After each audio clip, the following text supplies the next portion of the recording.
Mbaniriza ku channel yange nate. Leero tugenda kubeera nga tutunuulira a 10 to 15 minutes breakfast recipe. Tugenda mu weekend.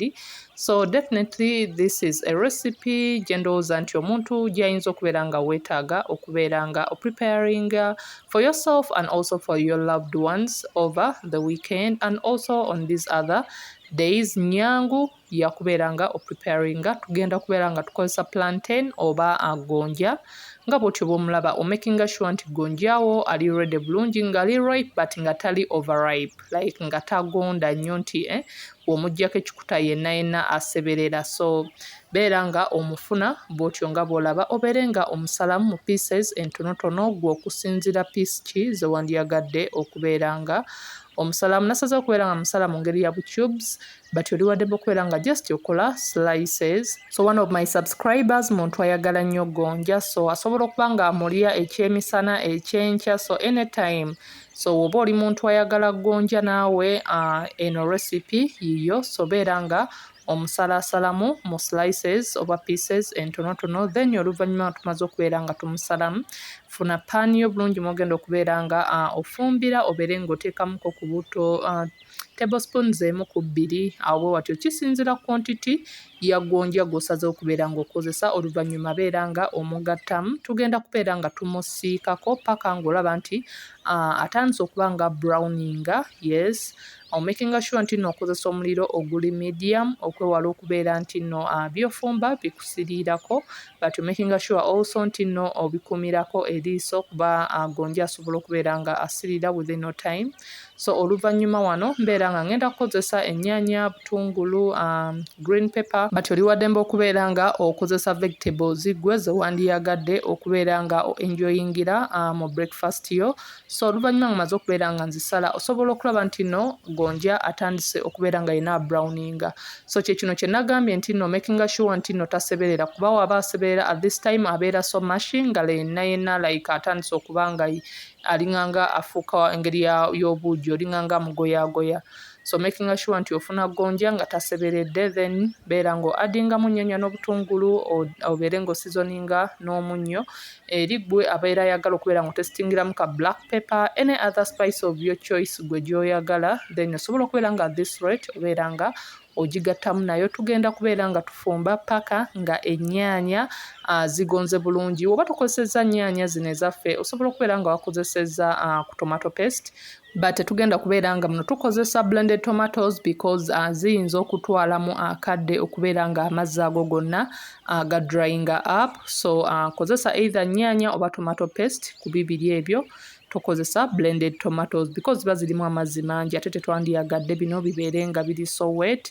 Then oluvannyuma wano beera nga owhiskinga amagi 4. Osobola okubeera nga gano oyongerako n'okolera ddala amagi nga 5 okusinziira gwe kyoba oyagadde abantu b'oli mu preparingira. So osobola okubeera nga okyusa ebipimo. Meanwhile nkusaba obeere ng'onnyambako okuba nga channel yange ekula yeeyaawo bagiyita Ugandan Kitchen. Bw'otuuka awo nkusaba osubscribinga, kiba kitegeeza omaze okusubscribinga, ddamu onyigeko ojje wano wansi obeere nga onyiga ku all, obeere nga ojja kubeera notified buli wemba nga ntaddeyo video. YouTube ojja kubeera nga ekuweeza notification nga uploadinze video, obeere ng'onnyambako okubeera nga you put a thumbs up ku buli video gy'olaba, obeere nga you leave a comment, obeere nga you let me know what you think about my recipes in the comment section. Osobola okubeera ng'ontegezaako kiki wandyagadde okubeera ng'olaba ku channel yange. Mbasaba mubeere nga musubscribinga, mulikinge, musharinge, mucommentinge. Okusubscribinga kwa bwerere, you don't pay for as long as you have a YouTube account.